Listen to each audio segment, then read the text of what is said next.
warahmatullahi wabarakatuh. Perkenalkan, nama saya Martina Salama dengan NIK 0222543. Sebelumnya saya mohon maaf yang sebesar-besarnya jika apabila suara saya tidak terlalu kedengaran karena di sini sedang hujan deras. Baik, langsung saja kita masuk kepada laporan penginstalan dan konfigurasi Proxmox. Nah, sebelum kita masuk pada penginstalan ini, ada baiknya ketahui dulu apa saja yang kita harus persiapkan.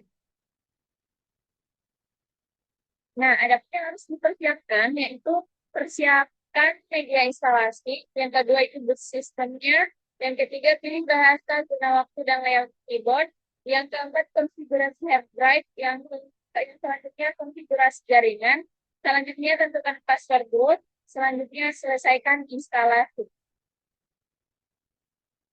Kemudian kita langsung saja masuk kepada VirtualBox. Welcome to VirtualBox. Lalu kita masukkan virtual measurement-nya dan operasi sistemnya. Kemudian dari sini kita next saja. Sebelumnya, karena sudah ditentukan mengenai virtual machine name-nya, yaitu nama dan NIM, jadi saya sudah menambahkan Marlina Salama dengan NIM saya, 0222543. Kemudian kita masuk kepada hardware-nya, kita next, masuk kepada virtual hard disk, kita next. Nah, kemudian pada summary ini akan ditampilkan machine name dan OS type kita dan hardware-nya sekaligus disknya. Lalu kita finishing. Ini networknya oke, sistemnya kita klik oke. Terus masukkan kita kepada Proxmox. Welcome to Proxmox Virtual Environment. Pada halaman ini, pada Proxmox, Anda bisa mengatur alokasi sumber daya, CPU, RAM, dan penyimpanannya untuk setiap mesin virtual atau VM agar sesuai dengan kebutuhan sistem dan mencegah pemborosan. Masuk ke web interface Proxmox.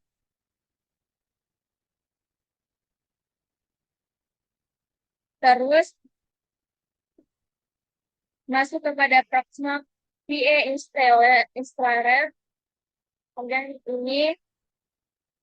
kita klik I agree. Kemudian Proxmox Virtual Environment atau VVA-nya kita next saja di sini. Kita next. Di sini kita masukkan password dan emailnya. Kita next. Kemudian summary-nya. Kita klik install. Maka dimulailah proses penginstalan web-based administration. Setelah instalasi sukses, maka kita langsung bisa masuk kepada storage-nya.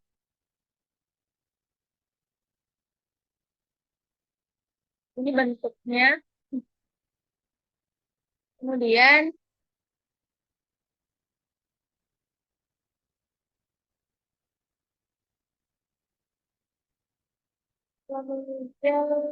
kita buka terminal, lalu edit file konfigurasi jaringan, misalnya itu Network Interface di Linux. Kemudian pada pengaturan break di Proxmox, akses data network pada Proxmox Web Interface. Nah, ini yang saya maksud. Tambahkan break baru atau gunakan break default untuk menghubungkan VM ke jaringan fisik. Lalu pada selanjutnya, jika ada seperti ini, kita bisa memasukkan ulang. Kemudian kita next saja pada bagian ini. Oke. Ini adalah tempat filenya ya.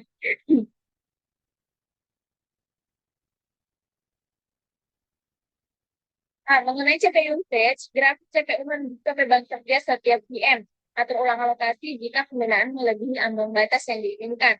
Kemudian pada memory usage-nya, perhatikan grafik memori untuk mengidentifikasi kebutuhan RAM yang tepat. Di stay on-nya pantau atas disk untuk mencegah overload pada penyimpanan. Analisis kerjanya, penggunaan sumber daya, sesuaikan alokasi sumber daya dari bottleneck. Kemudian optimasi jaringan, periksa pengaturan jaringan agar tidak ada paket hilang atau latensi yang tinggi.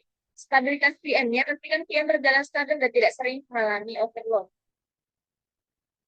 Jika semuanya sudah sesuai dengan aturan-aturan yang berlaku, maka pada proses instalasi ini, kita next saja pada bagian ini yang saya tampilkan.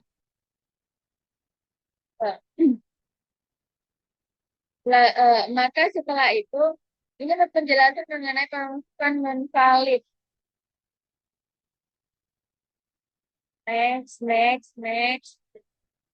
Tampilkan setelah masuk root dan password, ketikkan cd, ketikkan ts, ketikkan nano promote clip, tekan Ctrl W dan ketik user X and show.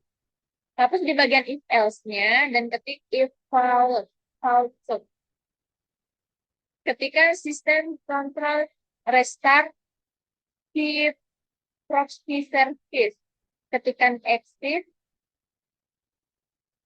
kemudian logout ulang Proxmox Anda, masukkan ulang username dan passwordnya, maka instalasi Proxmox bisa dikatakan selesai. Baik, itu saja penjelasan singkat dari saya. Kurang dan lebihnya mohon dimaafkan. Wassalamualaikum warahmatullahi wabarakatuh.